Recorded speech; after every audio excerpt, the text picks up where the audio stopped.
Ladies and gentlemen, the following segment of the podcast is presented exclusively by Hillsdale College. For over 175 years, four purposes have defined Hillsdale's mission: learning, character, faith, and freedom. Thank you for listening, and my sincere appreciation to our brothers and sisters at Hillsdale for their great sponsorship. He's here. He's here. Now, broadcasting from the underground command post, deep in the bowels of a hidden bunker, somewhere under the brick and steel of a nondescript building, we've once again made contact with our leader, Mark Levin. Hello, America. I'm Mark Levin. Hope you're well. Our number is 877-381-3811, 877-381-3811. Joe Biden is pushing electric cars today. He was at a Ford plant. And in addition, he's getting reamed out by Tlaib. I'll get to that later. But he's pushing electric cars. Electric pickup trucks. Now, Joe Biden has signed a number of executive orders. Among them, he wants to eliminate carbon dioxide emissions. Now, carbon dioxide is not carbon monoxide. Carbon dioxide is not a pollutant, never has been a pollutant, never can be, and never will be a pollutant. Every time you breathe in oxygen. Every time you breathe out, you turn oxygen into carbon dioxide. If carbon dioxide was a pollutant, you'd be dead by wearing your masks. Because every time you breathe out into your mask, you'd be inhaling a poison. So I thought I'd point that out, even though I don't receive $417,000 from the federal government, as Dr. Fauci does. And even though I'm not an expert on these things, if carbon dioxide were a pollutant, you'd be dead because you'd be inhaling your own gases that you exhale out of your mouth and out of your nose. Now, plants are very, very happy that you exhale carbon dioxide because carbon dioxide to plants is their oxygen. And they take that carbon dioxide and they make oxygen for us. That's why we used to talk about the Amazon. Not Amazon.com, the Amazon. And you recall a couple of decades ago, there was great concern that we were losing the Amazon. That people were cutting down the lush trees and so forth, and that Sunday morning CBS and others would go down there and they would show that once these trees and this habitat is destroyed, there's nothing to replace it. Now the Amazon is flourishing like never before, which is exactly why they don't cover the story anymore. It's flourishing like never before. The species are flourishing like never before. There is no threat anymore to the Amazon. Why? Because of carbon dioxide. Now, what is the perfect temperature? The perfect temperature for human beings? What's the perfect temperature for Earth? There is no perfect temperature. We have no idea what the perfect temperature is. We know in the extremes it's not particularly good. But if the temperature goes up 1, 2, 3, 4, 5 degrees, is that bad? If it goes down 1, 2, 3, 4, 5 degrees on average, is that bad? No. And again, we're talking about average, and we're talking about the planet. Where are all the pictures of the ice melting in Antarctica? We don't see those anymore either. All the stories about the polar bears, we don't hear about those anymore either. What's going on? They're in power. That's what's going on. They're in power, and they're making moves now to destroy our economic system. And Joe Biden's all in. He's been signing executive orders and issuing fiats throughout the massive bureaucracy, unleashing a war against free market capitalism, unleashing a war against American business and entrepreneurship,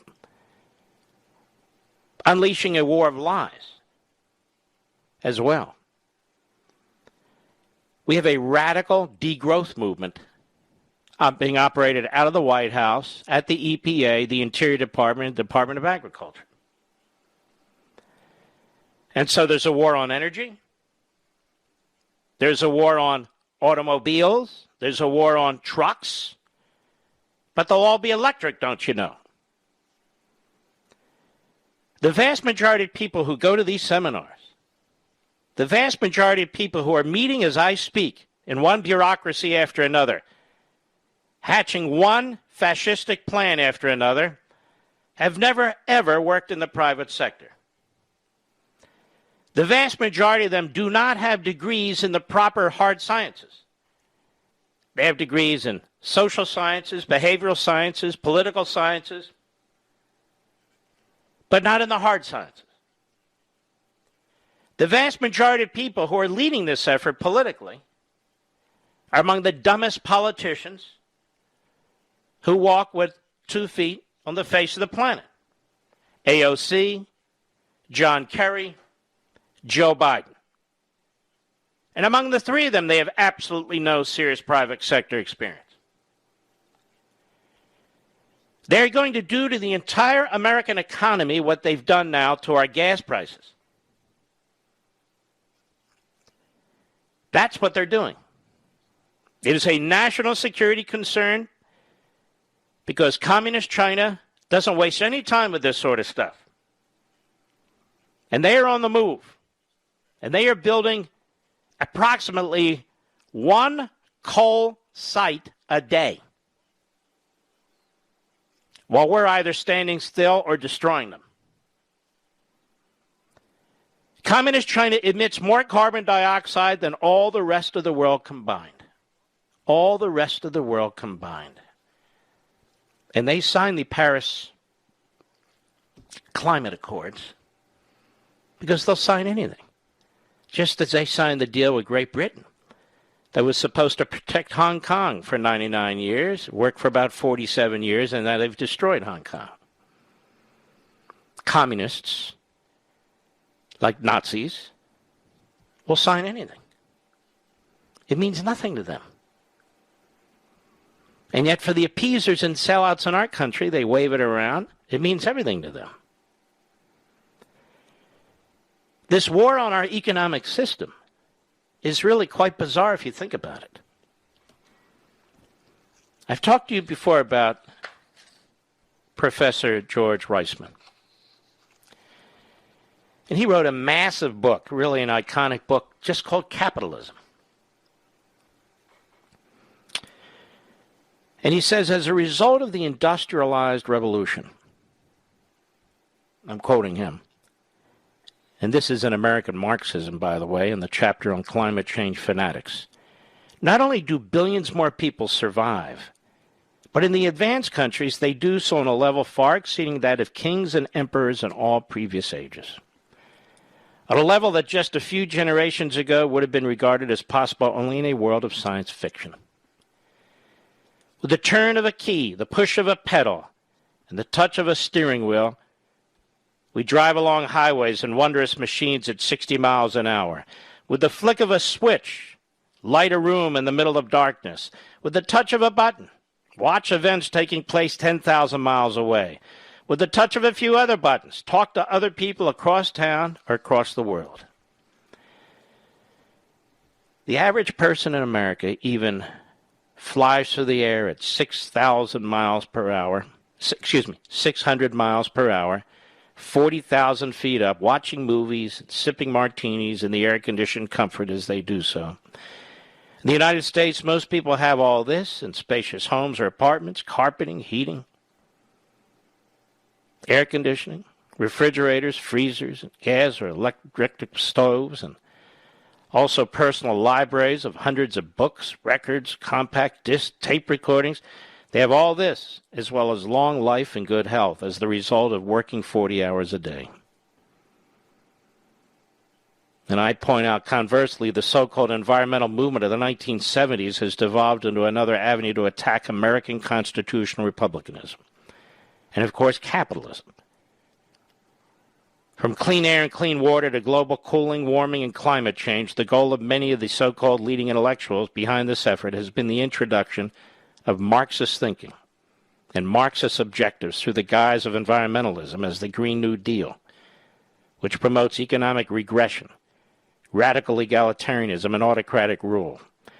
But the movement has expanded well beyond that to include virtually every programmatic and agenda-driven goal of American Marxism, which has been embraced to one degree or another by the Democratic Party. And the environmental movement has developed numerous areas of overlap with the other Marxist-centric ideologies and movements, such as critical race theory, by way of environmental justice, which declares the existence of environmental racism targeting minority communities.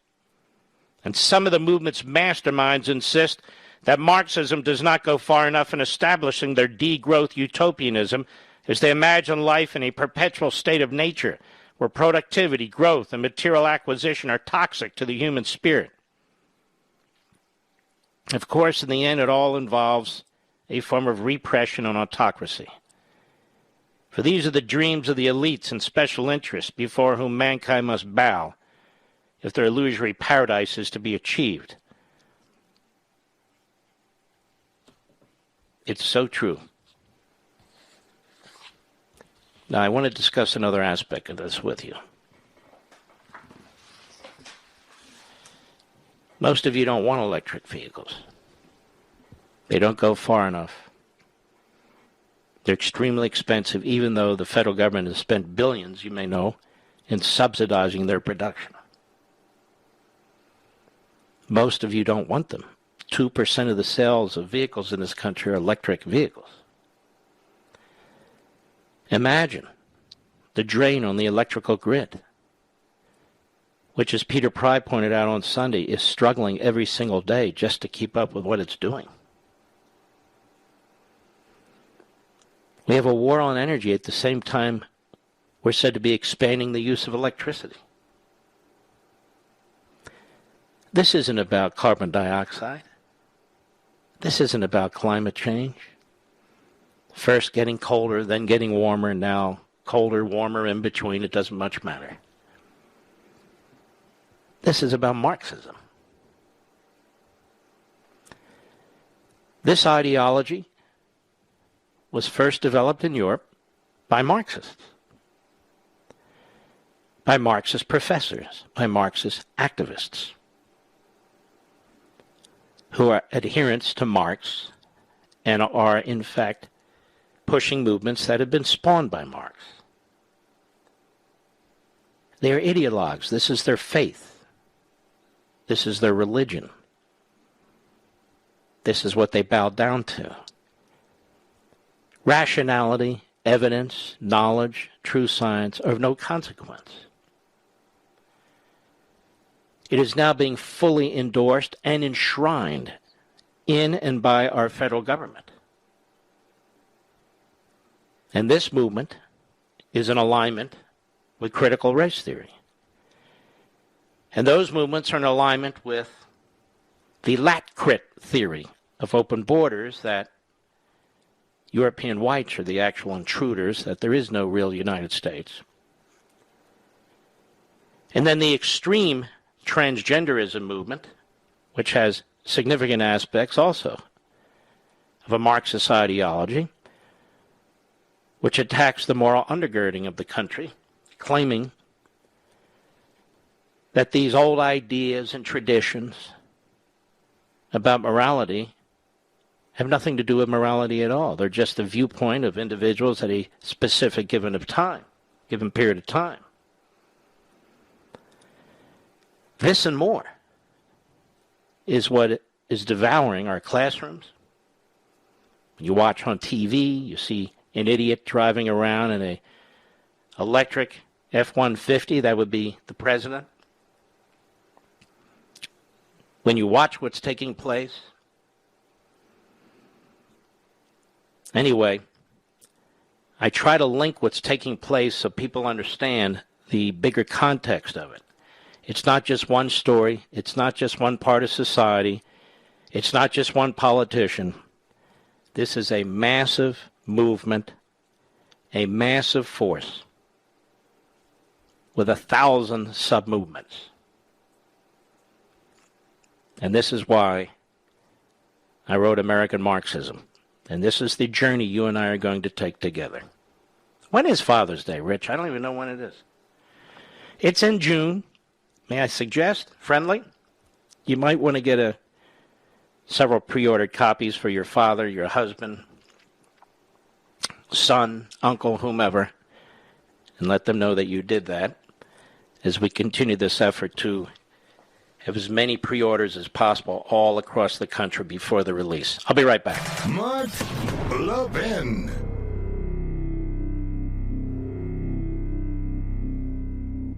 Are you worried about America's future? Times of trouble are full of reasons to despair. But those who built and have preserved our country didn't despair. And if we are going to do our part, we need to draw on the books, the history, and the ideas that gave our forefathers and mothers strength and inspiration. Hillsdale College was founded in 1844 to teach these things, and it teaches them still today. The great news is that we can all study these things along with Hillsdale College professors right in our homes. Through Hillsdale's free online courses, we can study the history of our civilization, the wisdom of ancient Judeo-Christian philosophers, and the writings of Shakespeare and Mark Twain. We can reacquaint ourselves with our Constitution. We can learn how the Constitution has been undermined, and more importantly, how it can be recovered. My friends, as we fight in defense of family, faith, and freedom, let us draw on the best of the past with Hillsdale's guidance to save the greatest nation on earth. Begin learning today at levinforhillsdale.com, Levin for Hillsdale.com, levinforhillsdale.com.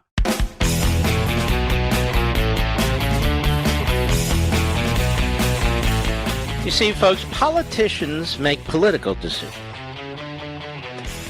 Bureaucrats make bureaucratic decisions. Marxists make ideological decisions. You, as an individual consumer, you make consumer decisions. The particular brand you like, something's priced well, the quality of something, whatever it is. You're making consumer decisions. But that is not what drives the people who are trying to compel you to comply with their ideological decisions, their bureaucratic decisions, or their political decisions. There's a huge difference. I'll be right back.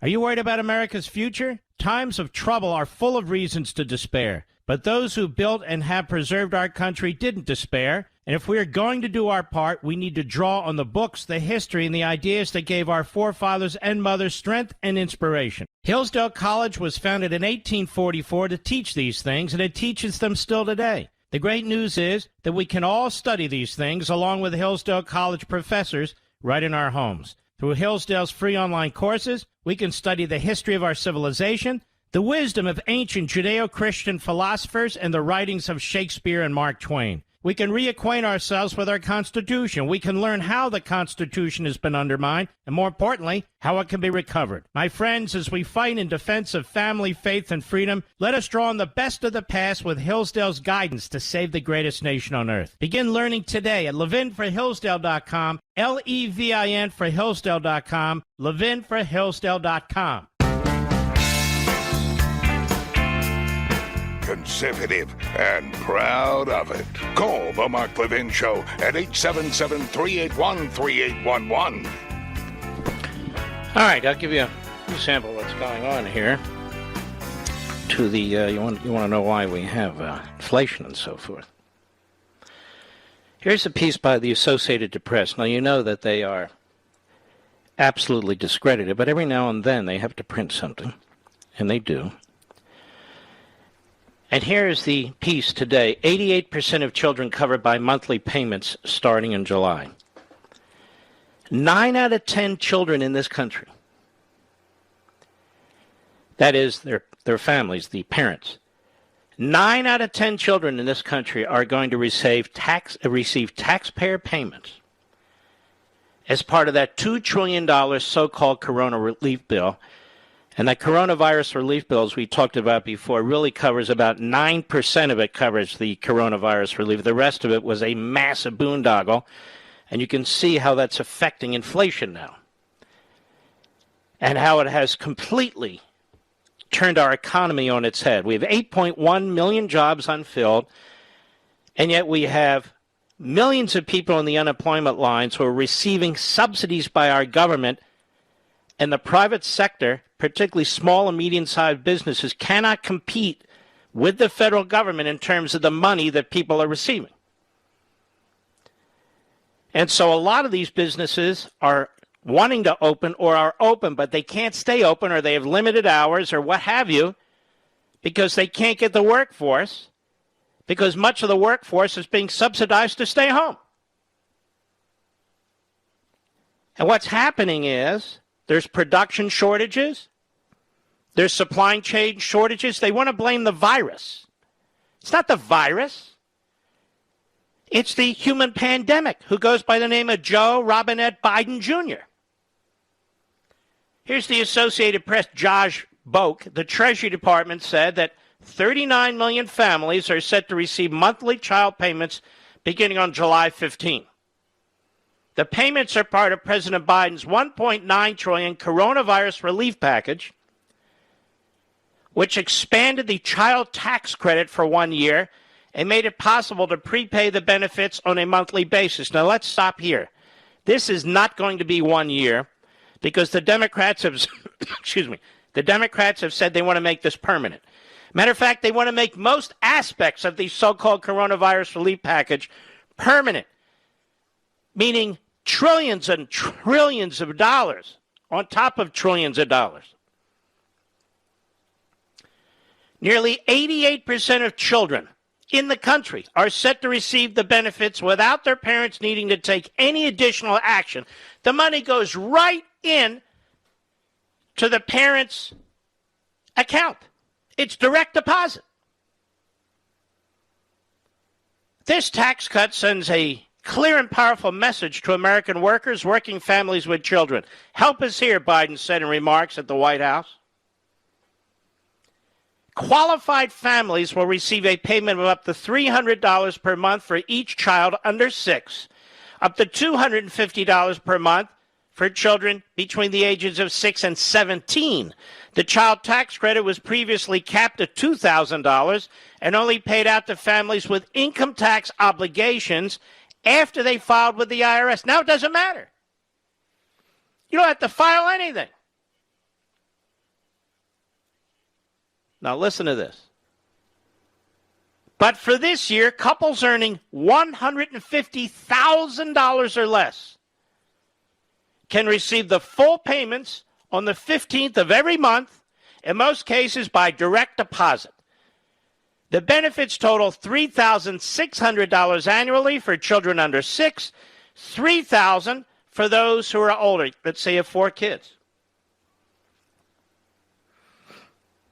And they're all under 6.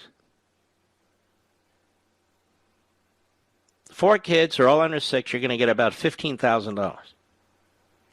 For what? For having kids? For what?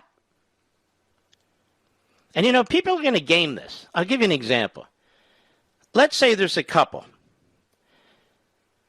One earns $150,000 a year, just for example purposes, and another earns $150,000 a year. Well, that's $300,000, right, Mr. Producer? So why wouldn't you file separate tax returns? What happens if you file a separate tax return? You're going to double the money? If his earning is his earning and her earning is her earning, even though it obviously inures to the benefit of the couple and the family as a whole, what if you file separate tax returns? But either way, it's outrageous. The IRS will determine eligibility based on the 2019 and 2020 tax years, but people can also update their status through an online portal. So basically, you don't have to do a damn thing. This money's going to start flowing in. And by the way, this money's going to be flowing in along with increased unemployment insurance money flowing in from the state and the feds. Somebody pointed out earlier today that if you add it all up for an individual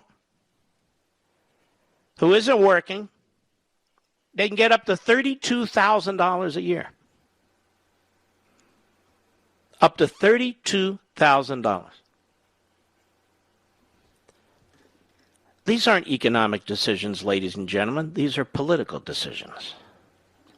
These are ideological decisions. These are bureaucratic decisions. These are not economic decisions. This is why the workforce can't be filled.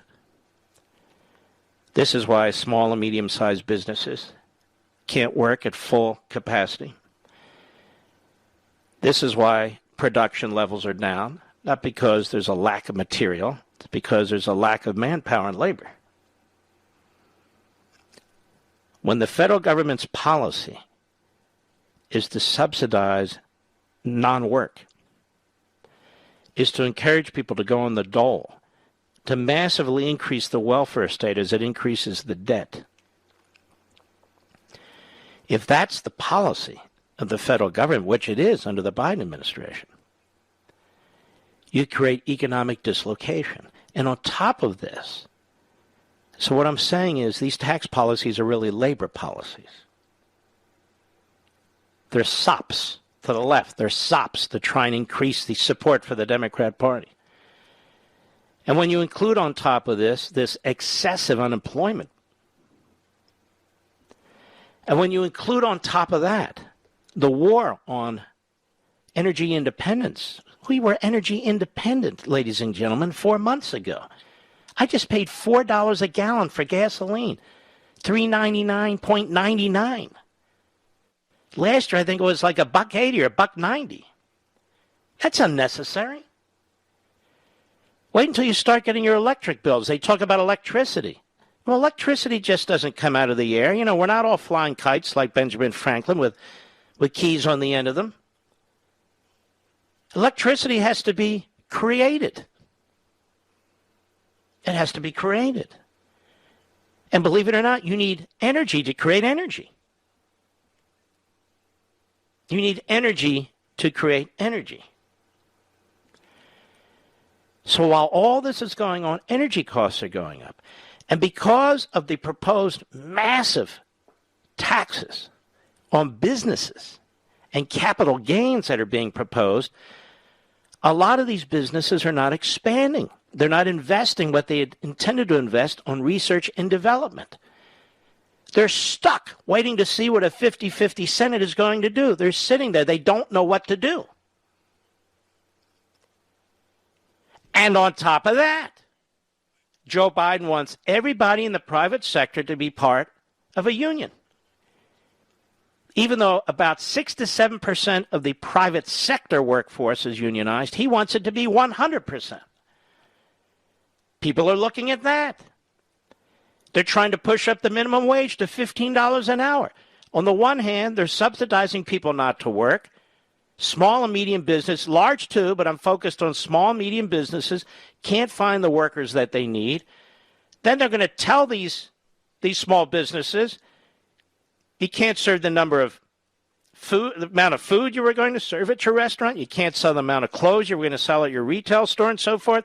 But the few people who you have working for you now you have to significantly increase their hourly wage. So people are looking at that. This has nothing to do with the coronavirus. There's a big piece in Bloomberg here. The world economy is suddenly running low on everything. It's the American economy that drives the world economy. We're running low on everything because of government policy, government spending, government proposed taxation, and government regulations. The government is doing this. Joe Biden, the human pandemic, is doing this. And so now we have shortages of and inflation affecting copper, iron ore and steel, corn, coffee, wheat and soybeans, lumber, semiconductors, plastic, cardboard for packaging, right out of the article. We're running low on these things. Have you tried to get a dishwasher lately? They're out of stock. What happens when your HVAC system goes down? There aren't a whole lot left to replace them with. It's a big deal. It's a big deal. And because all of this, again, all of this embraces the core principles of Marxist economic ideology, where the government is trying to move the pieces around. But as I said before, the government doesn't make decisions based on the kind of things you take into consideration as a consumer. They're pushing policies, they're pushing narratives, they're pushing ideologies. They're trying to impose their view of the world on you. And they're replacing the trillions of decisions made every day by consumers with a relative handful of politicians and senior-level bureaucrats. It's never worked out well in any country on the face of the earth. It's certainly not going to work out well here. It's a disaster. And they all put it under this rubric of climate change. We need to save the world, the planet, climate change. Ladies and gentlemen, if the world is going to blow up, there's not a damn thing we can do about it. But let me tell you a little secret. The world's doing just fine. The world's doing just fine. We're not doing a damn thing to this planet that this planet can't handle. This planet is so much bigger than all of us combined, it's not even funny. There is nothing called Mother Nature. There is no mother in nature. They try to humanize it so they can use emotion and passion when they talk about it. It's like everything else they do, critical race theory, the war on the cops, when you show them statistics that demonstrate that there's no climate change emergency taking place. No matter how many Nobel-winning economists, Nobel-winning scientists come forward and explain this, they're drowned out by the media, by individuals who know nothing about everything and everything about nothing. I'll be right back. Mark Levin.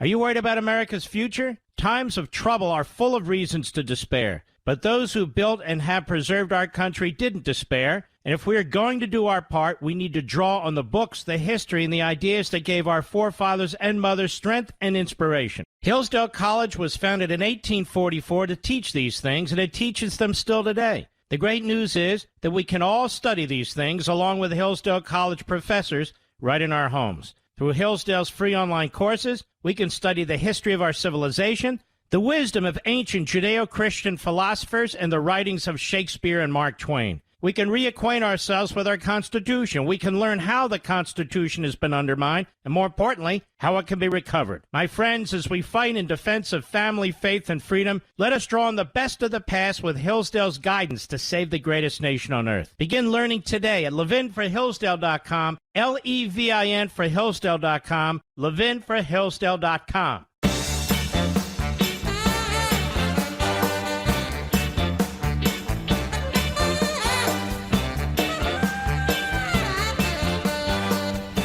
All right, folks. By the way, the Fox show is very powerful thanks to you. The ratings continue to be steady and strong.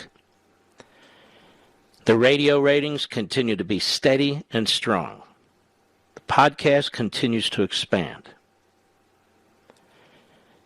We've now reached 80,000 pre-orders of the hardcover of American Marxism. I'm telling you that you folks are fired up. By all indications in my world as I watch this, you folks are fired up, and this movement is moving.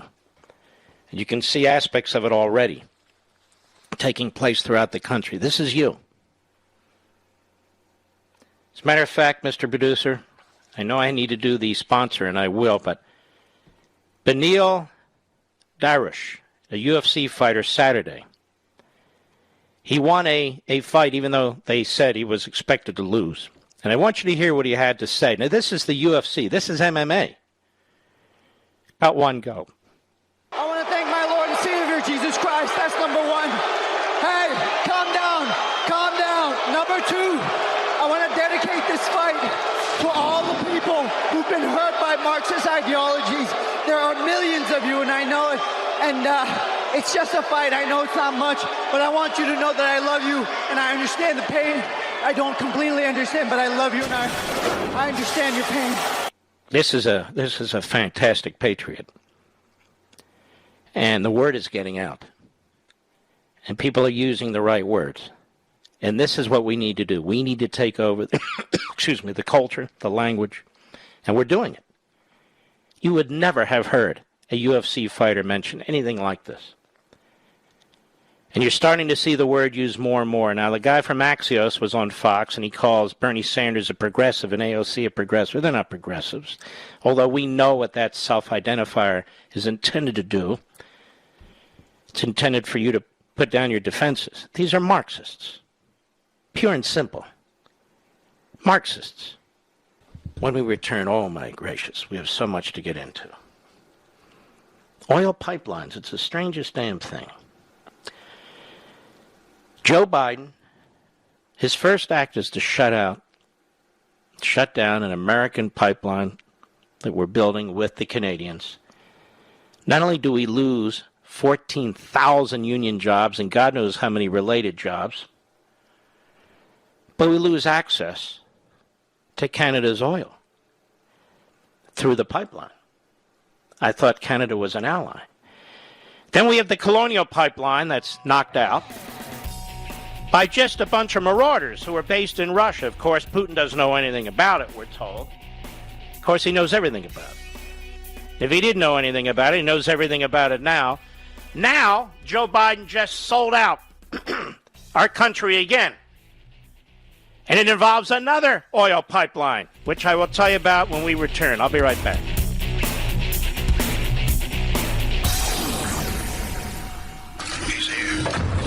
He's here. Now, broadcasting from the underground command post, deep in the bowels of a hidden bunker, somewhere under the brick and steel of a nondescript building, we've once again made contact with our leader, Mark Levin. Hello, America. Mark Levin here. Our number is 877-381-3811, 877-381-3811. I'll get to this pipeline issue in just a second. Before I do, so Biden's at the Ford plant in Michigan today, and driving around in an electric vehicle. I doubt the guy even has a driver's license, by the way. If it were Donald Trump, they'd want to know about that. And here's what he said. Go ahead. When I think of the climate crisis, beyond its devastation of lives and livelihoods and health of our very planet, I think jobs. Now let's stop a second. So on the border, where there is a crisis, it's not a crisis. And yet, the climate crisis, which is about as ambiguous as it gets, there is no climate crisis. Not by any measurement is there a climate crisis. Just because these political ambulance chasers blame everything on the climate doesn't mean there's a climate crisis because of capitalism. Doesn't mean there's a climate crisis because you have a good job or you're running a business. Climate crisis? And the media propaganda from Chuck Todd and all the rest, they will not allow contrary points of view by experts, by top, trained, educated professors to even be heard. You will hear them in my book, though. Go on. I think jobs when I think climate change. He thinks jobs when he thinks climate change. How many people who lost their jobs as a result of that decision to shut down the Keystone XL pipeline have gotten jobs? He says jobs. He's always talking about jobs. 8.1 million jobs open, subsidizing people not to work. And then he claims we want jobs, good-paying union jobs. We had good-paying union jobs until he fired 14,000 people. And imagine the impact on the families as one of his first acts. There is no climate crisis, ladies and gentlemen. None. There will be hurricanes. There will be tornadoes. There will be floods. There will be droughts. Because there is no Mother Nature. There's the globe. There's the sun. There's all kinds of things that are completely and utterly out of our control. And they will happen. Just as a beautiful spring day occurs. For reasons we have no control over. So will hurricanes occur and hit our coasts. Likely toward the end of the summer. Not because of man-made climate change. Not because of Mother Nature. We have no control over any of it. None of it. Period. Go ahead. Union job. I think about the UAW workers here today. I wanted to make sure that the world could see that there was a consensus that we are at an inflection. Those batteries are made in communist China that you need in order to run these electrical cars. They're not made in the United States. What Joe Biden is doing with inflation and attacking American industry, he's chasing manufacturing like Obama did, like they all did, off of our shores. He can talk all he wants about good-paying union jobs here in America today. He's destroying them. He's not creating them. When you attack American business, you attack the people who work for American business. When you create taxing and regulatory policies that shutters American businesses, you are shutting American jobs. When you force investment overseas, you are eliminating American jobs. You're creating foreign jobs. When you have an open border that allows virtually anybody to come in and you won't deport people as a result of coming here illegally, you are destroying American jobs, including union jobs. Because more than anything else, Joe Biden is wedded to these various Marxist movements, whether it's the climate change fanatics who are really degrowthers, and all the rest. Go ahead. And almost every major leader in the world spoke to it. If we act to save the planet, we can create millions. We can't save the planet. We can't destroy the planet. Listen to me. You know, Mr. Producer, dig up, if you have time, dig up that comedy deal that we did the other year, George Carlin, because he put it in ways that nobody else can really put it in. And while some of you have heard it, it's worth hearing again, but many out there, new listeners or people who come and go, may not have heard it. Continue, please. Generate significant economic growth and opportunity to raise the standard of living for people not only here, but around the world. What is going to create significant, as he starts to pick up speed and the spittle starts flying and his tongue gets twisted and he makes no sense, what is the significant economic benefit and all the jobs? Where are they going to come from exactly? Oh, all the new industries. Well, you're taxing the hell out of them. There aren't going to be all these new industries. You see, ladies and gentlemen, we have a human pandemic in Joe Biden. He is a wrecking ball. And the left, what they know how to do, what the Marxists know how to do, is destroy things and substitute it with ideology. Destroy things and substitute it with ideology. Phony images. Pulling at your emotional heartstrings. We can do this. All of you out there, all of you systemically racist, privileged individuals, we can come together. We can do this. Meanwhile, what's happening in our schools? Not just Virginia, not just California. They want to dumb down the students. We're not going to have AP classes. We're not going to have these schools where the brightest of the brightest are learning science and mathematics at a higher level. No. We can't do that.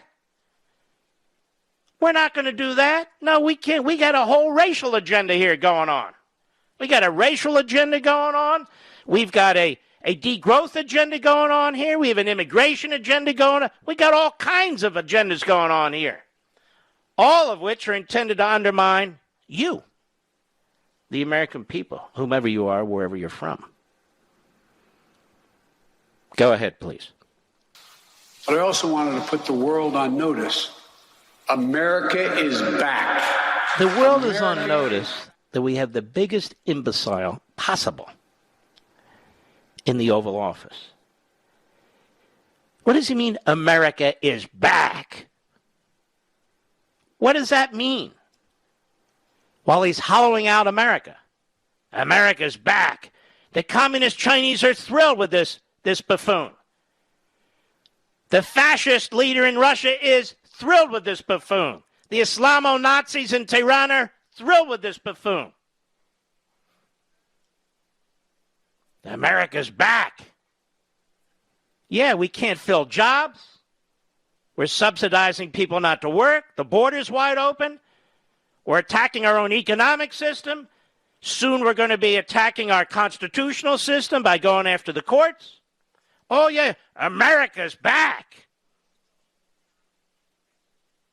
America never left, you jerk. The problem is you're back. And all the wrong countries and people are celebrating. I'll be right back.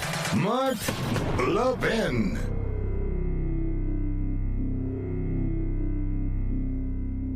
Over 2,000 of you, my listeners, made the switch from overpriced wireless carriers to Pure Talk over the past few months. We want the rest of you to join us and to see what we're talking about. If you're with AT&T and Verizon or T-Mobile, your family could save over $800 a year just by switching to Pure Talk. You get great coverage, you can keep your phone and your number, and you'll save a fortune. Pure Talk is the top-rated wireless company by Consumer Affairs, with the absolute best consumer service team based right here in America. Does that sound good? Well, it gets better. Right now, get unlimited talk, text, and 6 gigs of data, just $30 a month. And if you go over on data, they don't charge you for it. They don't care.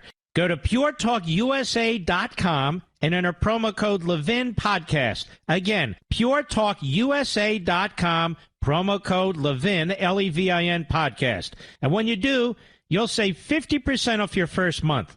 That's puretalkusa.com, promo code Levin Podcast. Pure Talk USA, simply smarter wireless.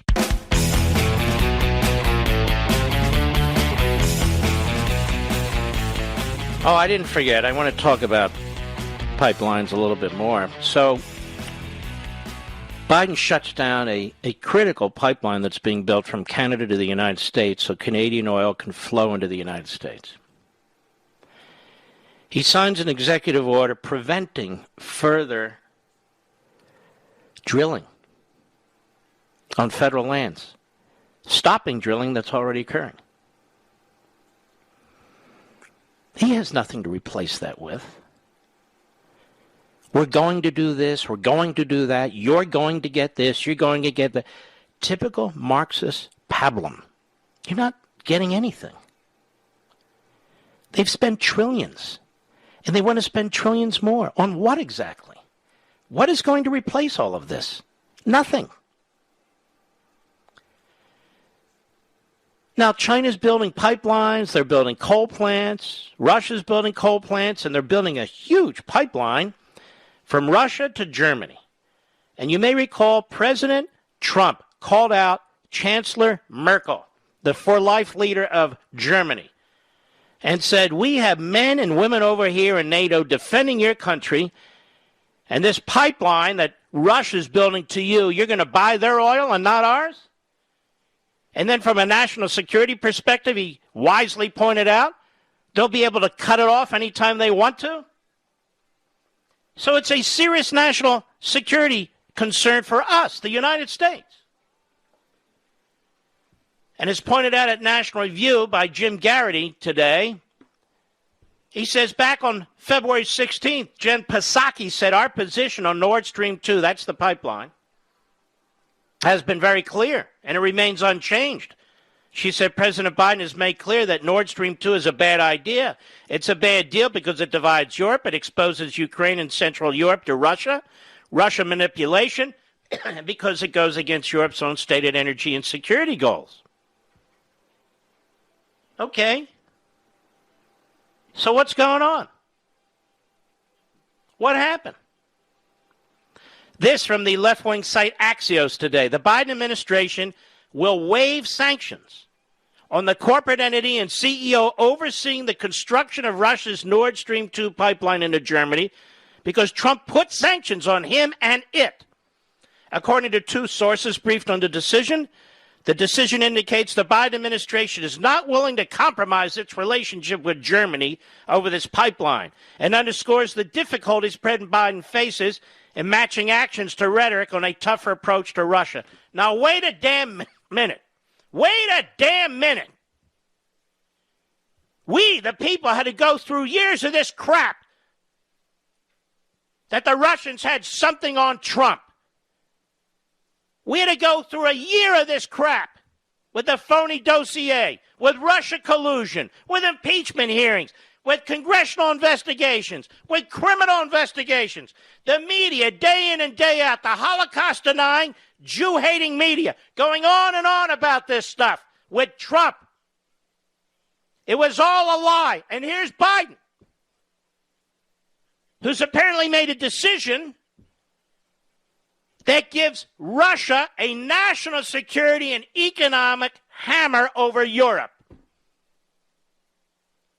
Now, the Russophiles will love this. They think it's great. Why do we always talk about Russia? What's wrong with Russia?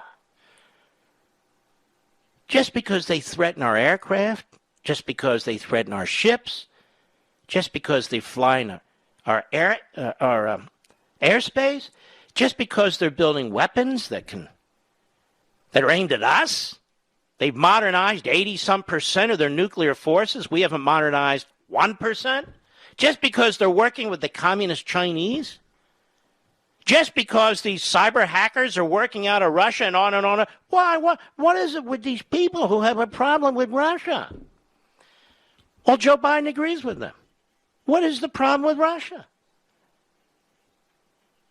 Obviously, Trump was wrong. Trump was tough on Russia. He was tough on Russia. And Biden's selling out. And they're using Germany as an excuse. Well, we want good relations with Germany. Germany has no choice. Germany relies on us for their defense in so many respects. But he just sold out to Putin. Do you see any stories out there? Do you see any media on TV and so forth about how Joe Biden has just sold out to Putin? How he reversed one of Donald Trump's very, very important sanctions on the pipeline and on the CEO that runs the pipeline? Anything about Russia collusion in order to help Biden? Biden makes excuses for Russia when we're hit by this cyber attack out of Russia. Now he gives them what they want on the pipeline. I'll tell you what I think's going on here. Just my surmise. I think Biden will do these things because his administration is begging Putin not to invade Ukraine. And if it means excusing Russia for the cyber attack on the East Coast, on that pipeline, if it means giving Putin all this power over NATO allies with this pipeline, please, Vlad, please don't invade Ukraine on my watch, please. Because that will expose me as the feckless, gutless moron that I really am, would say Joe Biden to himself. That's why he's capitulating. Because he's appeasing. Otherwise, none of this makes any sense. Please don't invade Ukraine on my watch. There's not anything effective I can do. What do you want, Vlad? What do you want? The pipeline you wanted. That was number one, what Putin wanted. As I mentioned on this air many times before this election, and we discussed this, our enemies desperately wanted Joe Biden to be president of the United States. And now you see why. And now you see why. Some people are making the most bizarre statements that Biden is backing the state of Israel against the terrorists. Of course, Israeli officials kind of have to say this because there's weapons in the pipeline before the attack that they want to make sure they can receive.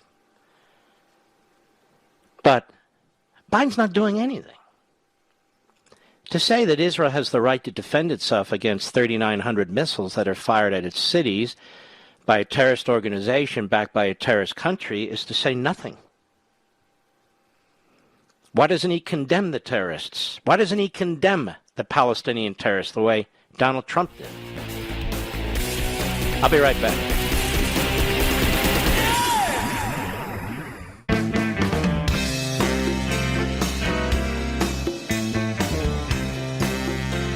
Mark Levin, tough as hell. That's why I like Mark Levin. And I'm not sure a lot of people like him. He's tough as hell. But I like him. I love him. Call in now. 877-381-3811. Julie Kelly is actually one of the most important writers in this country right now.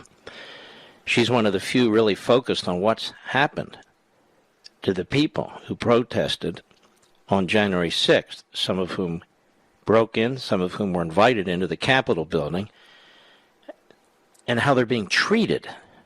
And Julie Kelly, who writes often for American Greatness as well as other sites, she has a piece in there, Shawshank for January 6 detainees. Julie, how are you? And explain to America what's going on. I'm good, Mark. Thank you for that compliment, and thank you so much for having me on to bring attention to this.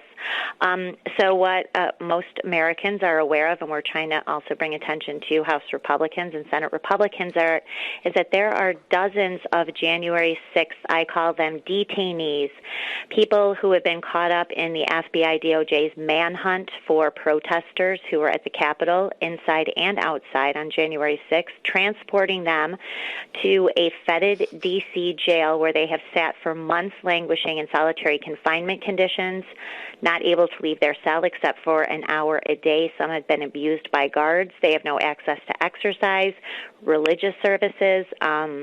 There's a lot of complaints about personal hygiene, even access to showers and shaves.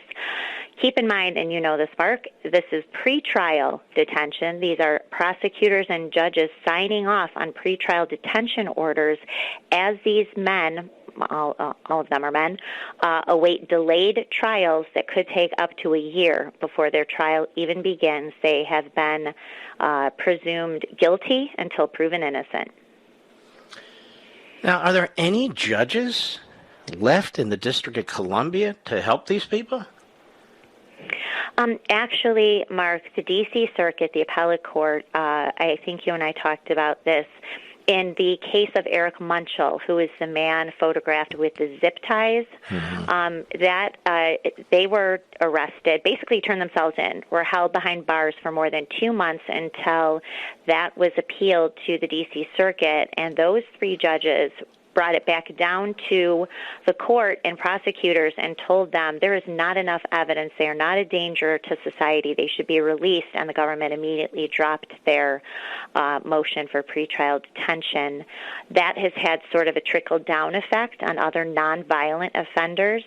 And in fact, Judge Chris Cooper, who's an Obama appointee, I listened to his hearing a few weeks ago for Richard Barnett, the man photographed in Nancy Pelosi's office. He used the Munchell ruling to justify his finally letting Richard Barnett out of jail after 4 months, not charged with any violent crime either. So just to recap here, we have people who are not charged with violent crimes. Correct. And they are sitting in prison, some of them 4 months, in solitary confinement. Correct. And this term insurrection, how many of these people that they have rounded up and put in jail were armed?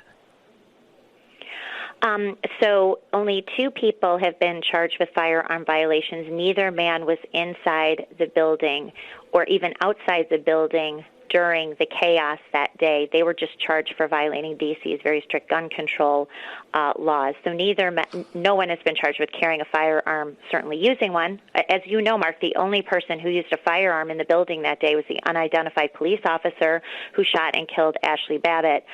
There are more than 36 people who have been charged with various weapon violations, possession of pepper spray, using flagpoles, a riot shield, a helmet, various items that, in other riots are nowhere near considered deadly or dangerous weapons, only in this situation. But the idea this was some kind of orchestrated armed insurrection is just preposterous and just defies the facts.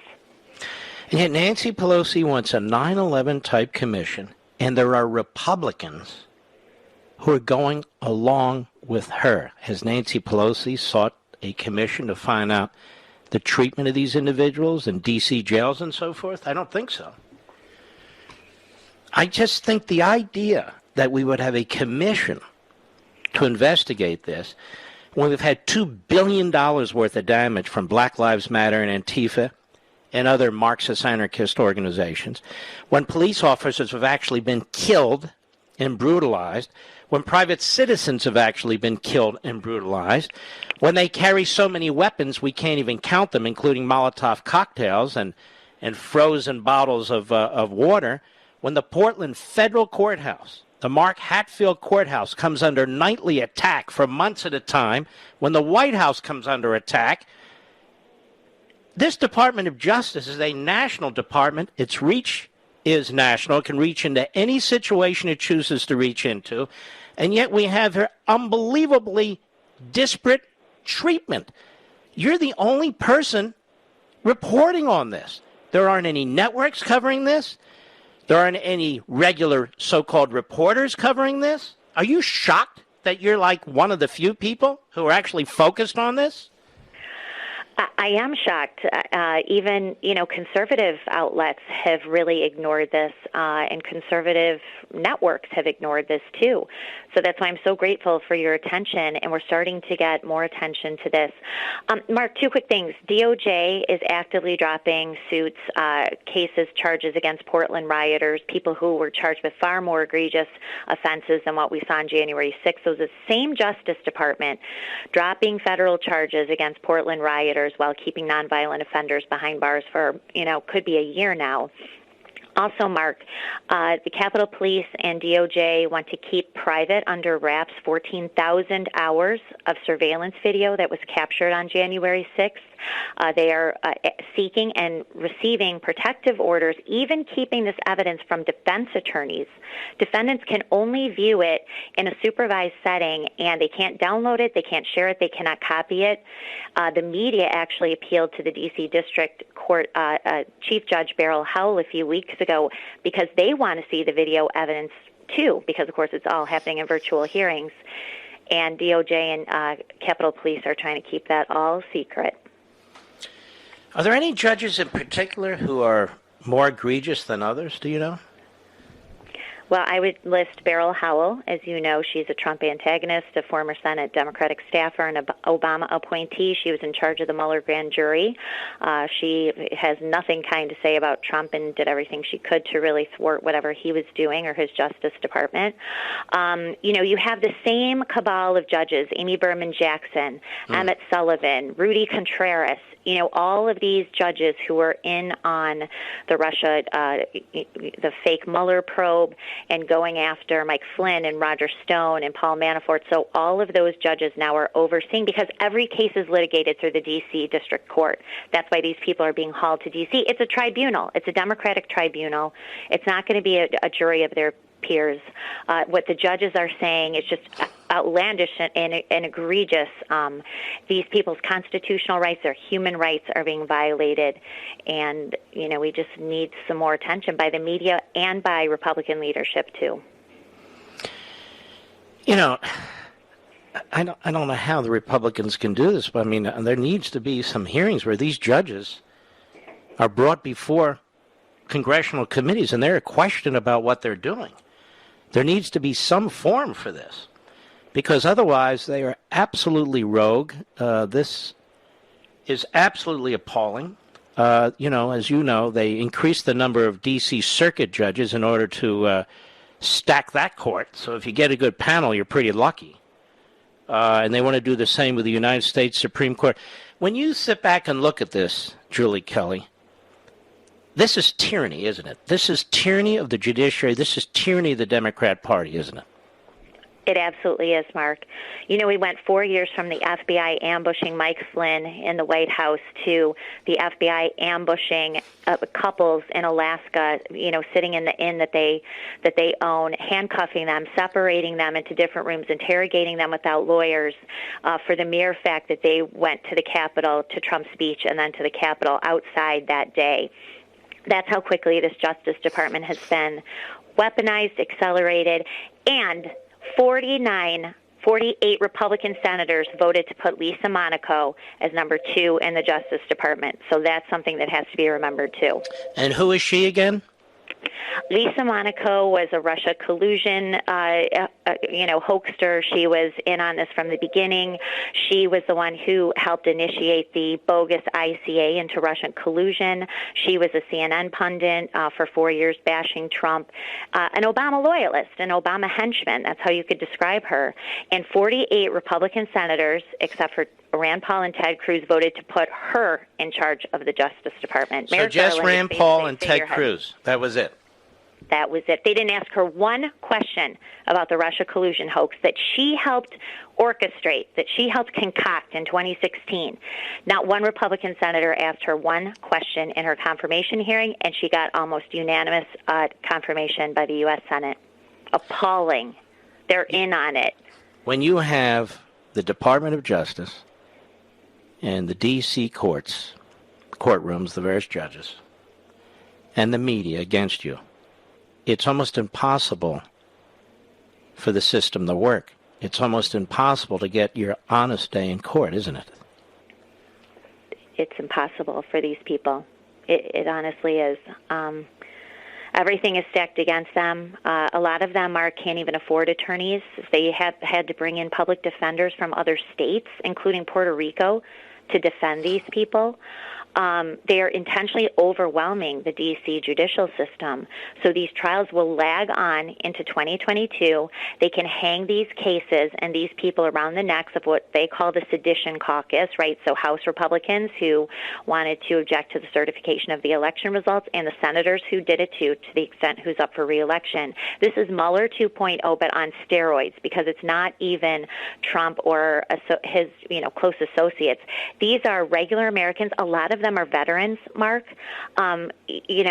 who are being punished with the cruelest, most powerful government weapons for the mere fact that they supported Donald Trump and they doubt the legitimate outcome of the 2020 election.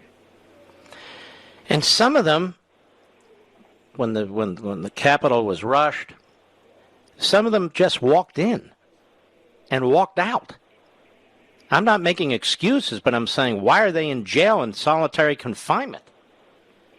Well, we just released on American Greatness a clip that has never been seen before, which is the, organic shaman, the guy with the horns and the face paint. He has been sitting behind bars since he basically turned himself in around January 12th. And you see Capitol Police officers speaking with him and telling him and these other protesters, it's fine for you to be in here, just don't attack, don't assault anyone, which they did not. They follow him into the Senate chamber, into the Senate gallery, and then all these people are turned around and they're being charged with disorderly conduct and trespassing. Well, why weren't they arrested that day? Why are you going around the country, in these pre-dawn raids using military, equipment and vehicles to terrorize Americans, haul them in for disorderly conduct and trespassing when you had a chance to do it right then and there? It's all optics. It's all theatrics. And why are you giving real insurrectionists who want to overthrow the country, and they're Marxists and they're communists, why are you giving them a pass? Julie Kelly, I want to thank you. We'll continue to watch your excellent work and highlight it. God bless you, and be safe. Mark, thank you so much. Really appreciate it. You bet. My God. And we'll be right back. Mark Levin.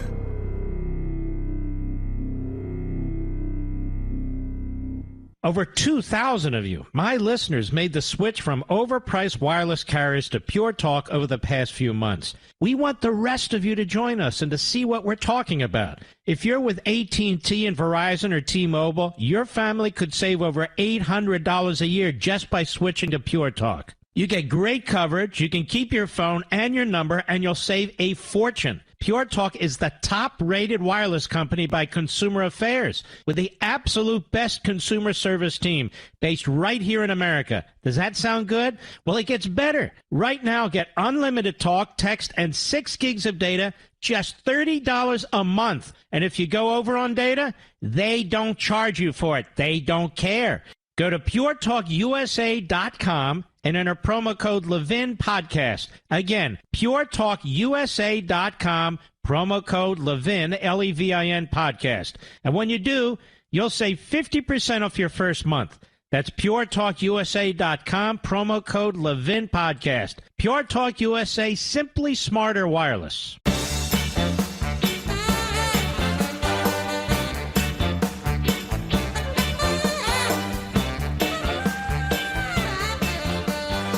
All right. You're not going to want to miss, after the top of the hour, hour 3, where I'm going to play some of George Carlin's comments from a 1992 HBO special on the environment and the planet.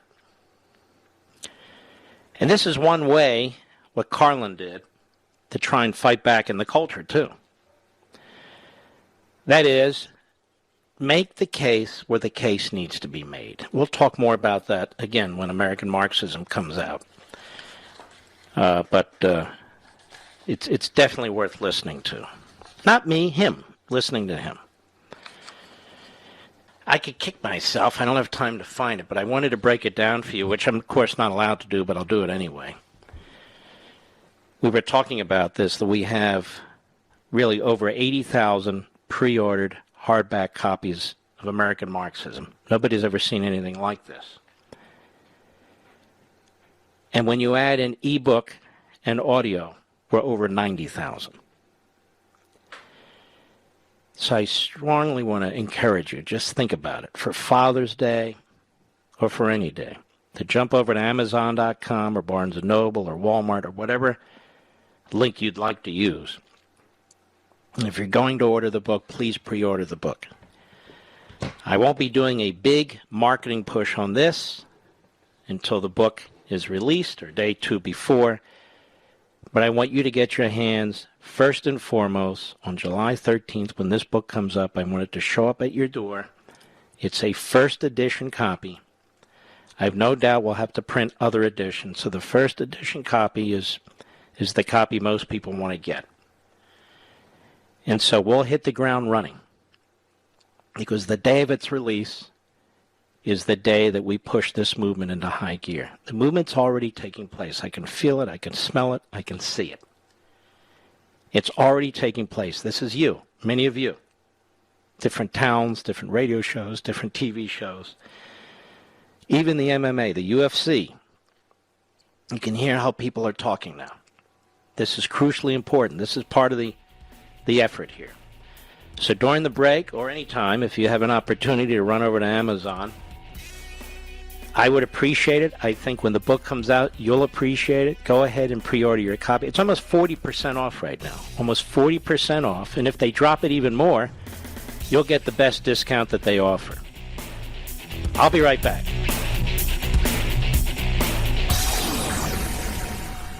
Ladies and gentlemen, this final hour of the podcast is sponsored exclusively by AMAC, the Association of Mature American Citizens. Now over 2 million conservative members strong, AMAC believes in and stands up for the values that we care about: faith, family, and freedom. Thank you for listening, and please support AMAC. And you can become a member at amac.us/join. He's here. He's here. Now, broadcasting from the underground command post, deep in the bowels of a hidden bunker, somewhere under the brick and steel of a nondescript building, we've once again made contact with our leader, Mark Levin. Hello, America. Mark Levin here. We're going to move quickly. I'm glad you're here. I'm glad you stuck around. George Carlin, 1992 HBO special. Now, Carlin was a sort of libertarian, but he was a real comedian. He was fantastic. He would be disgusted by everything going on today. There's no question about it, as most comedians of that day would be. In fact, they wouldn't be able to earn a living. But I want to play this. I want you to think about what I talked about last hour. Phony climate change, degrowth movement, Joe Biden talking about us saving the planet, that the planet is in crisis. We have got to make the case. This is a bald-faced lie. And nobody does it better than George Carlin. Go. You got people like this around you. Country's full of them now. People walking around all day long, every minute of the day, worried about everything. Worried about the air, worried about the water, worried about the soil. Worried about insecticides, pesticides, food additives, carcinogens. Worried about radon gas, worried about asbestos. Worried about saving endangered species. Let me tell you about endangered species, all right? Saving endangered species is just one more arrogant attempt by humans to control nature. It's arrogant meddling. It's what got us in trouble in the first place. Doesn't anybody understand that? Interfering with nature. Over 90%, way over 90% of all the species that have ever lived on this planet, are gone. They're extinct. We didn't kill them all. They just disappeared. That's what nature does. They disappear these days at the rate of 25 a day. And I mean regardless of our behavior. Irrespective of how we act on this planet, 25 species that were here today will be gone tomorrow. Let them go gracefully. Leave nature alone. Haven't we done enough?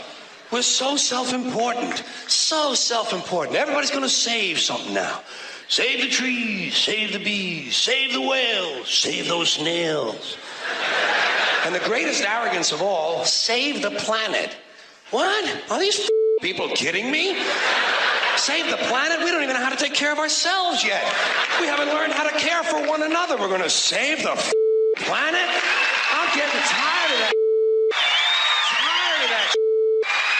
I'm tired of Earth Day. I'm tired of these self-righteous environmentalists, these white bourgeois liberals who think the only thing wrong with this country is there aren't enough bicycle paths.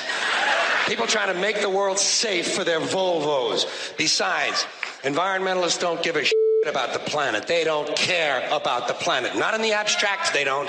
Not in the abstract, they don't. You know what they're interested in? A clean place to live. Their own habitat. They're worried that someday in the future they might be personally inconvenienced. Narrow, unenlightened self-interest doesn't impress me. Besides, there is nothing wrong with the planet. Nothing wrong with the planet. The planet is fine. The people are Difference. The planet is fine. Compared to the people, the planet is doing great. It's been here 4.5 billion years. Did you ever think about the arithmetic? Planet has been here 4.5 billion years. We've been here, what, 100,000? Maybe 200,000? And we've only been engaged in heavy industry for a little over 200 years. 200 years versus 4.5 billion. And we have the conceit to think that somehow we're a threat? That somehow we're going to put in jeopardy this beautiful little blue-green ball that's just a-floating around the sun? The planet has been through a lot worse than us. Been through all kinds of things worse than us. Been through earthquakes, volcanoes, plate tectonics, continental drift, solar flares, sunspots, magnetic storms, the magnetic reversal of the poles, hundreds of thousands of years of bombardment by comets and asteroids and meteors, worldwide floods, tidal waves, worldwide fires, erosion, cosmic rays, recurring ice ages, and we think some plastic bags and some aluminum cans are going to make a difference? The planet isn't going anywhere. We are. We're going away. Pack your folks. We're going away. And we won't leave much of a trace either. Thank God for that. Maybe a little styrofoam. Maybe. Little styrofoam. Planet will be here and we'll be long gone. Just another failed mutation. Just another closed-end biological mistake. An evolutionary cul-de-sac. The planet will shake us off like a bad case of fleas. A surface nuisance. You want to know how the planet's doing? Ask those people at Pompeii who are frozen into position from volcanic ash how the planet's doing. Want to know if the planet's all right? Ask those people in Mexico City or Armenia or 100 other places buried under thousands of tons of earthquake rubble if they feel like a threat to the planet this week. How about those people in Kilauea, Hawaii, who build their homes right next to an active volcano and then wonder why they have lava in the living room? The planet will be here for a long, long, long time after we're gone, and it will heal itself, it will cleanse itself, because that's what it does. It's a self-correcting system. The air and the water will recover, the earth will be renewed, and if it's true that plastic is not degradable, well, the planet will simply incorporate plastic into a new paradigm, the earth plus plastic. The earth doesn't share our prejudice towards plastic. Plastic came out of the earth. The earth probably sees plastic as just another one of its children. Could be the only reason the earth allowed us to be spawned from it in the first place. It wanted plastic for itself. Didn't know how to make it. Needed us. Could be the answer to our age-old philosophical question, why are we here? Plastic. So, the plastic is here. Our job is done. We can be phased out now. And I think that's really started already, don't you? I mean, to be fair, the planet probably sees us as a mild threat, something to be dealt with. And I'm sure the planet will defend itself in the manner of a large organism, like a beehive or an ant colony can muster a defense. I'm sure the planet will think of something. What would you do if you were the planet trying to defend against this pesky, troublesome species? Let's see. What might... viruses. Viruses might be good. They seem vulnerable to viruses. And viruses are tricky, always mutating and forming new strains whenever a vaccine is developed. Perhaps this first virus could be one that compromises the immune system of these creatures. Perhaps a human immunodeficiency virus, making them vulnerable to all sorts of other diseases and infections that might come along. And maybe it could be spread sexually, making them a little reluctant to engage in the act of reproduction. Well, that's a poetic note. And it's a start. And I can dream, can't I? See, I don't worry about the little things. Bees, trees, whales, snails. I think we're part of a greater wisdom than we will ever understand. A higher order. Call it what you want. Know what I call it? The big electron. The big electron. All right. Whoa. Now, that was prescient, wasn't it? And in this context, one more time, Mr. Producer, I want you to play Joe Biden in Michigan today. Cut 3, go. When I think of the climate crisis, beyond its devastation of lives and livelihoods and health of our very planet, I think jobs. I think jobs when I think climate change. Good paying, union job. I think about the UAW workers here today. I wanted to make sure that the world could see that there was a consensus, that we are at an inflection point in our history, and almost every major leader in the world spoke to it. If we act to save the planet, we can create millions. What do you think George Carlin would do with this buffoon? But I'm playing this so you know what a liar he is and what a liar this entire movement is. This is a movement that has been captured by the Marxists. This isn't about clean water and clean air. This is about destroying this country. And they go on and on about the climate crisis, the planet crisis. We have only now to fix the planet, that the waves are rising, and we only have 10 years to control the waves and on. They are liars. They don't have the ability to control anything, including their mouths.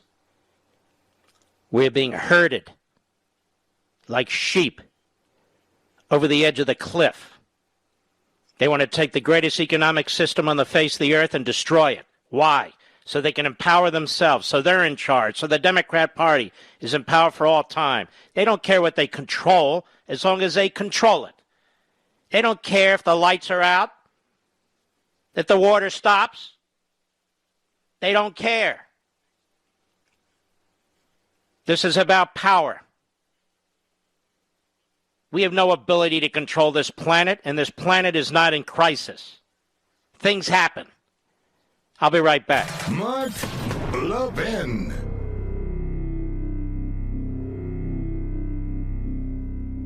AMAC, the Association of Mature American Citizens, is one of the fastest growing organizations in America, now over 2 million conservative members strong, and I'm one of them. AMAC believes in and stands up for the values that we constitutional conservatives care about. More than talk, AMAC fights. A full-time presence in Washington, AMAC pushes back against reckless spending, disasters like Medicare for All, and the expanding reach of the federal government. And beyond advocacy, joining AMAC gives you access to a wealth of benefits and discounts, including special member-only rates on car insurance, travel discounts, cell phone plans, and a hell of a lot more. And if that's not enough, you'll get AMAC's bi-monthly magazine, full of insightful articles on issues that matter to most of us, we conservatives. As I said, I'm an AMAC member, and you should be too. Join today at amac.us. That's AMAC.us. Stop supporting the liberal agenda that the other 50-plus organization has been pushing for. Join AMAC instead. AMAC.us.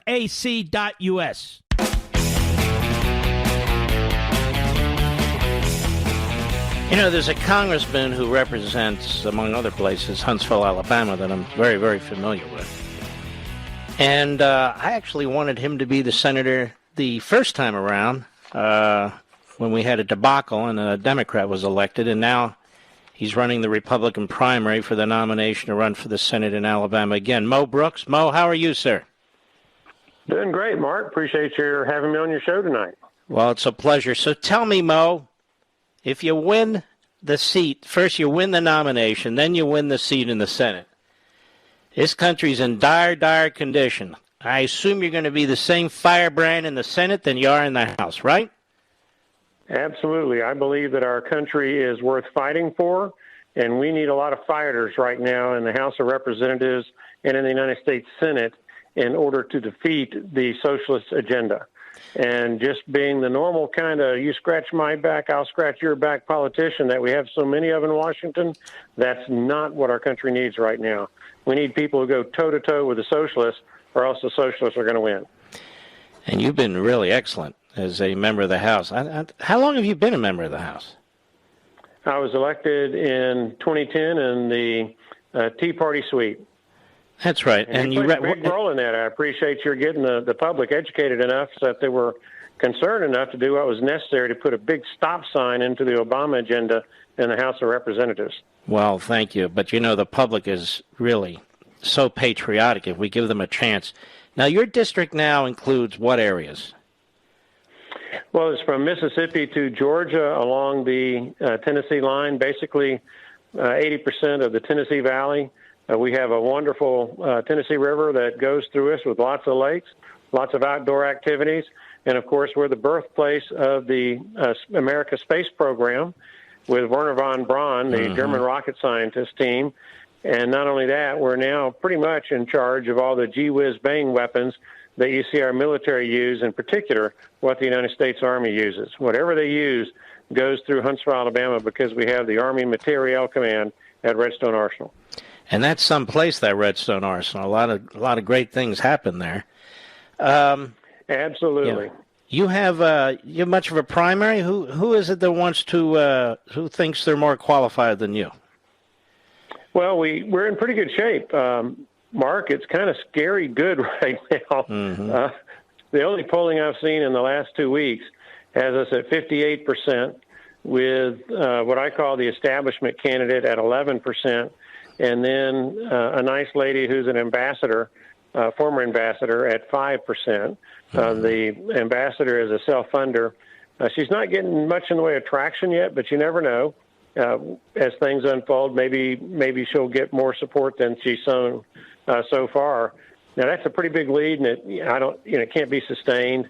The establishment candidate, they're undoubtedly going to attack. That's their modus operandi. Mm-hmm. You saw what happened in 2017, where Mitch McConnell and company put in about $15 million worth of attack ads, and after they were finished, they had me as Nancy Pelosi's best friend, opposed to the Second Amendment right to bear arms, anti-military, and pro-terrorist. And I just didn't have enough money to tear apart those attacks, which all of which were demonstrably false. But as you know, you've got to have the resources in order to get the responses out. You can't rely on the fake news media to tell the truth about anything nowadays. Well, I endorsed you back then, and I want to endorse you now if it doesn't hurt you in the state of Alabama. I fully support Mo Brooks in the Republican primary and the general election, because I know you'll be outstanding. Well, that's huge. Thank you. Well, I know you'll be That's outstanding. Huge. Thank you, Mark. I know who you are. That's why I supported Ted when they didn't think he could win, and Mike Lee when they didn't think he could win, Marco Rubio in Florida, Rand Paul, others.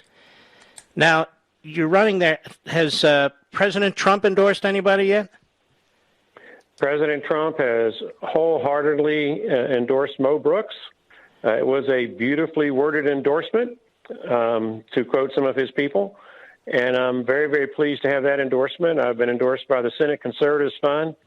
Today I was endorsed by Senator Rand Paul, who is a super United States Senator, particularly on issues relating to liberty and freedom. Very, very pleased to have Rand Paul's support. So like I said, it's going scary good. As some of my friends say, Mo, you're going to win unless you blow this thing.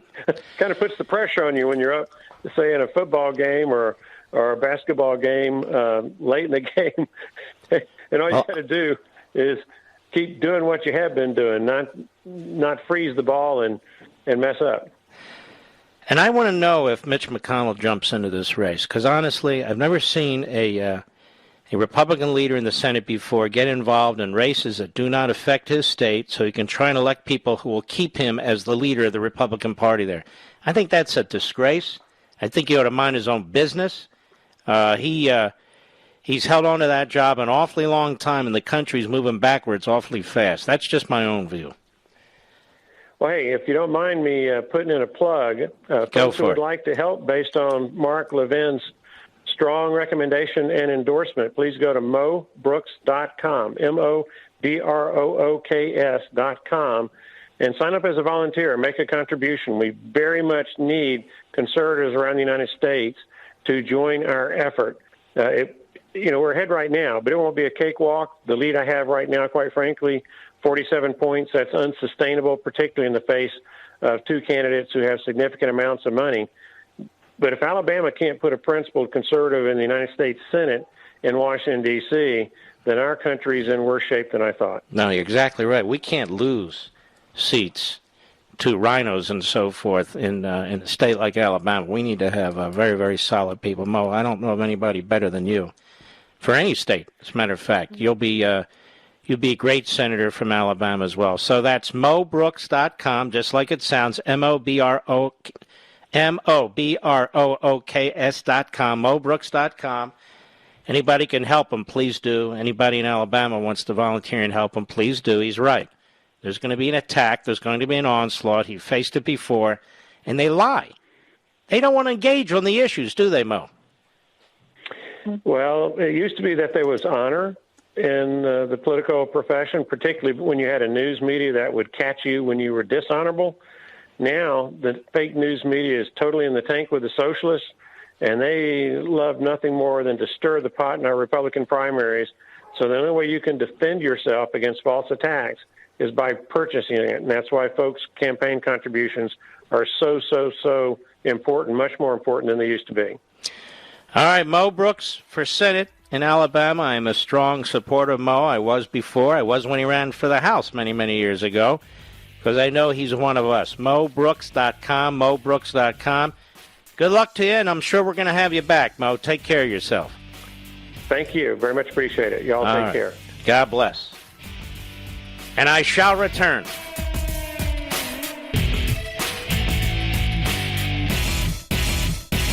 AMAC, the Association of Mature American Citizens, is one of the fastest growing organizations in America, now over 2 million conservative members strong, and I'm one of them. AMAC believes in and stands up for the values that we constitutional conservatives care about. More than talk, AMAC fights. A full-time presence in Washington, AMAC pushes back against reckless spending, disasters like Medicare for All, and the expanding reach of the federal government. And beyond advocacy, joining AMAC gives you access to a wealth of benefits and discounts, including special member-only rates on car insurance, travel discounts, cell phone plans, and a hell of a lot more. And if that's not enough, you'll get AMAC's bi-monthly magazine, full of insightful articles on issues that matter to most of us, we conservatives. As I said, I'm an AMAC member, and you should be too. Join today at amac.us. That's AMAC.us.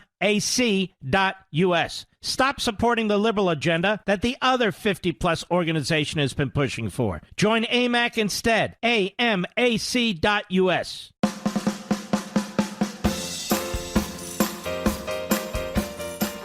Liberty's voice, Mark Levin.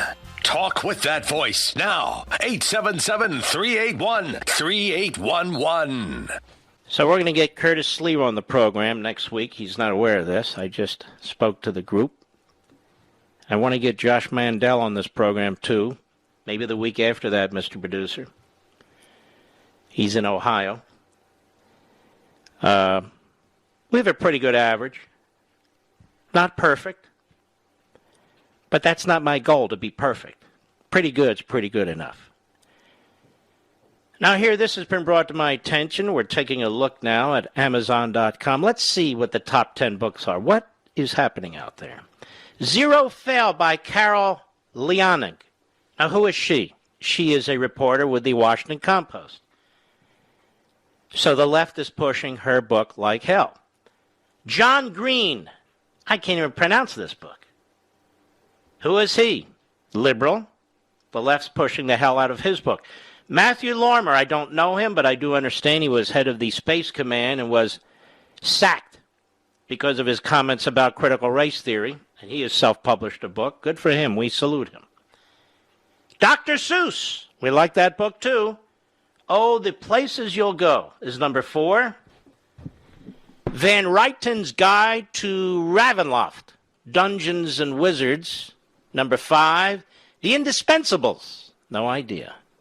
Number 6, The 4 Agreements, number 7.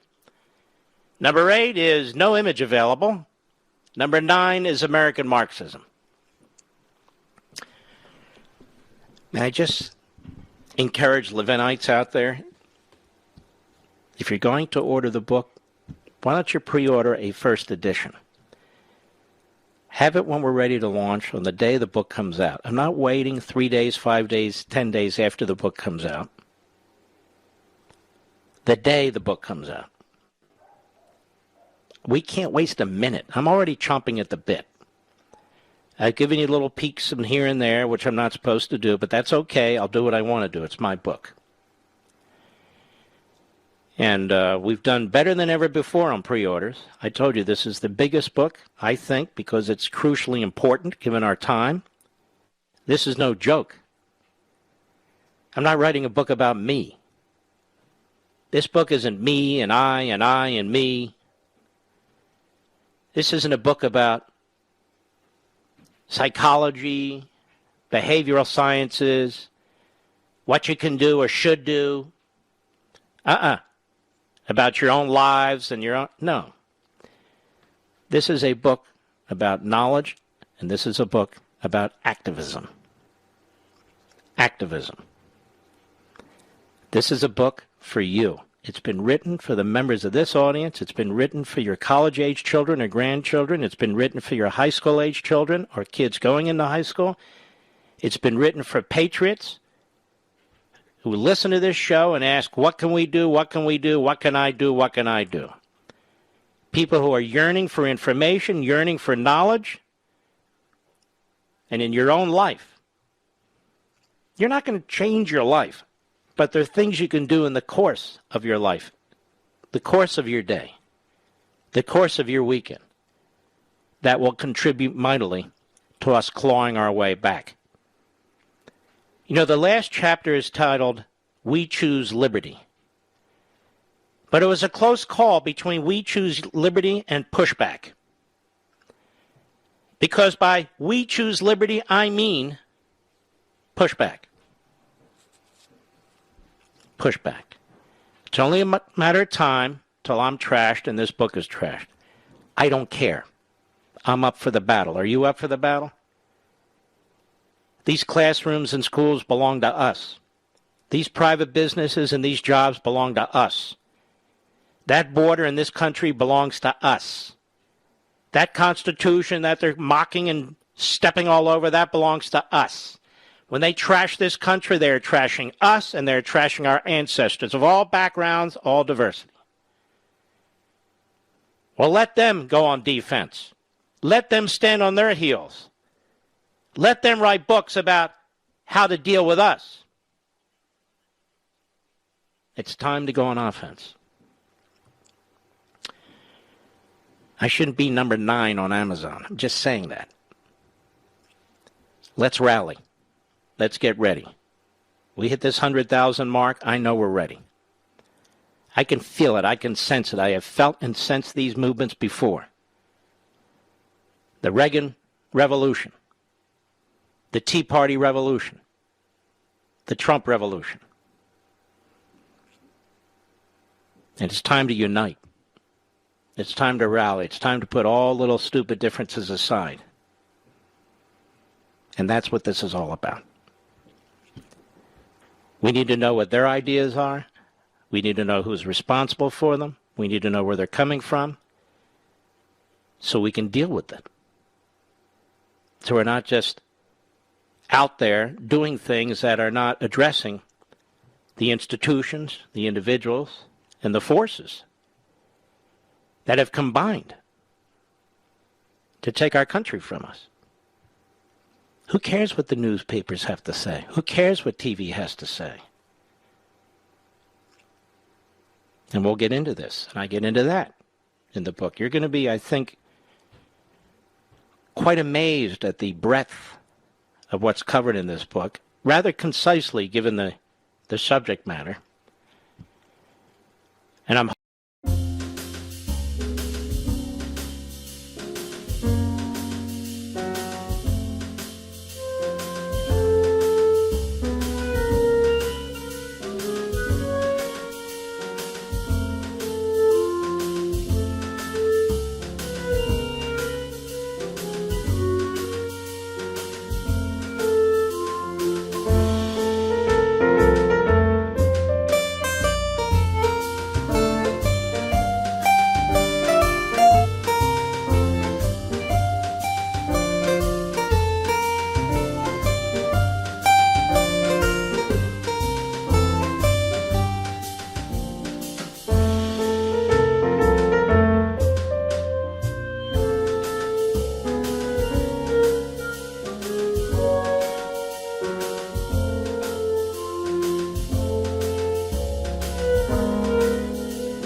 hoping, and I've spent a lot of time on taking what is and can be difficult to make it understandable and put it in plain English.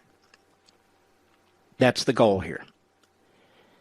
If you like liberty and tyranny, If you liked Unfreedom of the Press, then I think you're going to find this even more important than those two books. And so this evening, I don't know what else to say other than that. The rest is up to you. The rest is up to you. Now, Mr. Producer, I was going to jump into calls, but I'm not going to because, not yet. AOC, dozens of House Democrats, reports Fox, cite racial reckoning to oppose targeting gang members for deportation. Ocasio-Cortez and 30 other Democrats object to immigration authorities targeting aggravated felons for deportation. So these aggravated felons, that is, people who've committed physical felonious acts, why don't they go into these congressional districts where they're welcome, Mr. Producer? In fact, I have an idea. Rather than deport them if they don't want them deported, let's just move them. Let's move them to every district where every one of these Democrats wants to protect them. And that way their constituency can rise up and kick their asses out of office or tolerate the crime that comes with it. People have elected these 35 Democrats to represent them in the United States Congress, and they are saying don't deport gang members. Don't target gang members. Representative AOC led a group of her House Democratic colleagues in a letter to the federal immigration officials demanding an overhaul of immigration policies and objecting to gang members in the country illegally being targeted for deportation. She and 34 other of her Democrat colleagues sent a letter to DHS Secretary Alejandro Mayorkas and Immigration and Customs Enforcement ICE Director Tay Johnson, calling on them to change immigration policies that rely on America's discriminatory legal system. And so I have a solution. Not just illegal alien felons should be moved into these districts, but all felons should be moved into these districts since they believe the cops are bad, that the justice system is bad, since they believe in so-called bail reform in the front door, out the back door. I have an idea. We should take down the name of these 35 Democrats, pinpoint their congressional districts, and push legislation that rather than deporting these felons, they should be moved into these districts. And that's the surest way to see these nut jobs, these Marxist buffoons, get voted out of office. It's the surest way. AOC in this letter says, we are in a moment of racial reckoning in this country, with communities across the country calling for an end to mass incarceration and racist policing. Again, out of jail into these congressional districts. It is time to end the carceral approach to immigration. Now, you know she didn't write that, which relies on these same flawed systems. And it was signed, of course, by Rashid Tlaib, Ayanna Pressley, Jamal Bowman. Carolyn Maloney signed the letter. Of course.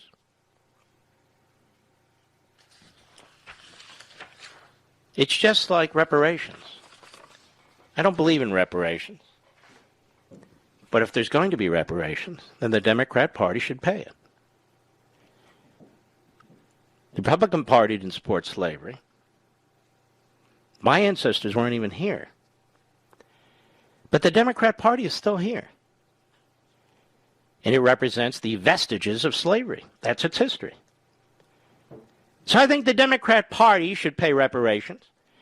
And I think illegal alien felons and domestic felons should all be moved into these districts, particularly the illegal alien felons. We're not going to deport you. We're just going to move you where you're welcome.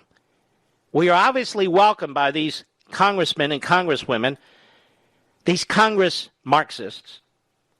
And so that's my solution. What do you think? I'll be right back. Mark Levin.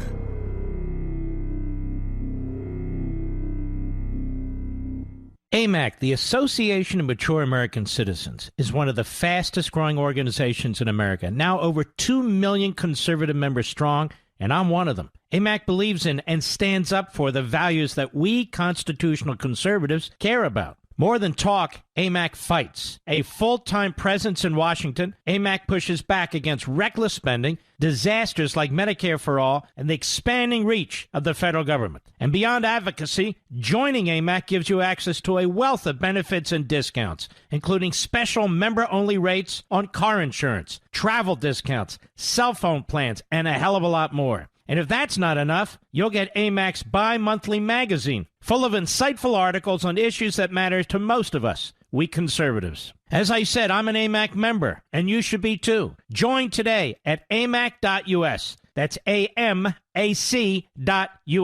Stop supporting the liberal agenda that the other 50-plus organization has been pushing for. Join AMAC instead. AMAC.us.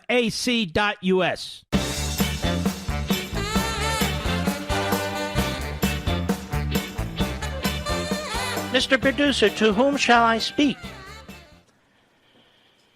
The great Los Angeles Tom XM Satellite. Go right ahead, please. Thank you, Mr. Levin. I had time to order your book while I was waiting with you, but regardless Thank of that you. fact, You're a good man. I think that the Republicans should come up with a no pork, no fat bill, very concise. That's called some cockamamie name, but like Save the Planet bill. And say that we cannot buy any materials that either mine them or refine them with less EPA standards than we have in the United States. Because if you're truly trying to save the planet and not just enrich yourself, truly trying to save the planet and not push socialism, you got to save the planet in China and in India and in Australia and everywhere else. So put them on the record to say, no, I don't want to save the planet. I'd rather buy oil and gas and everything from places that don't have any EPA. Amen. Well said. All right. Thank you, my friend. Next up, Mr. Producer, to whom shall I speak? Where in Ohio? Marion, Ohio, on the Mark Levin app. Jay, how are you, sir? Oh, good, Mark. I'm delighted to talk to you. All right. Let's do it. Yeah, I called in to comment on your playing of George Carlin's routine. All right. And every time I hear it, it reminds me of a tour that I happened to go on at the Museum of Natural History in New York, where the tour guide started talking about, he was taking us through the biological exhibits, and he started talking about how environmentalists look upon the planet as something that's very fragile. And he said, the only thing that's fragile on this planet is us. Mm-hmm. He said, the plants are the only creatures on this planet that have learned or have developed the ability to make their own food. He said, everything else is killing and eating everything else. And he said, most meals on this planet are eaten when the food is still alive. All right, I don't want to hear all that. It makes me sick. I'm going to have dinner soon. Thank you for your call, but I will say this. Apart from that, I don't know. That's why I do everything well done, Mr. Producer. Nothing's moving when I eat it. Put some ketchup on it, we're all set to go. The point is this. This planet is not in crisis. If it was, there's not a damn thing we can do about it. This is the biggest hoax and propaganda effort probably in the history of mankind. And then they turn around and call you deniers and flat earthers. This is how it works. We're not putting up with this crap anymore. Nothing's happening to the planet. Nothing's going to happen to the planet that we can do about it or do to it. And so this is utter nonsense. If we want clean water and clean air, there are ways to achieve that. But we're talking about the planet. They say we're destroying the planet. We couldn't destroy this planet if we wanted to. There's nothing we can do to destroy, quote unquote, the planet. We haven't even touched the planet. We've barely touched the surface of the planet. The planet is massive. We couldn't get to the core of this planet if we wanted to. We have no control over what the sun does to this planet. None whatsoever. So, these are just lies by demagogues and propagandists, and the stupider the politician, the stupider the comments. Ladies and gentlemen, we salute our armed forces, police officers, firefighters, and emergency personnel. If you have a moment tonight, please head over to Amazon or one of your favorite sites and pre-order your books. We really need your help. I'll see you tomorrow.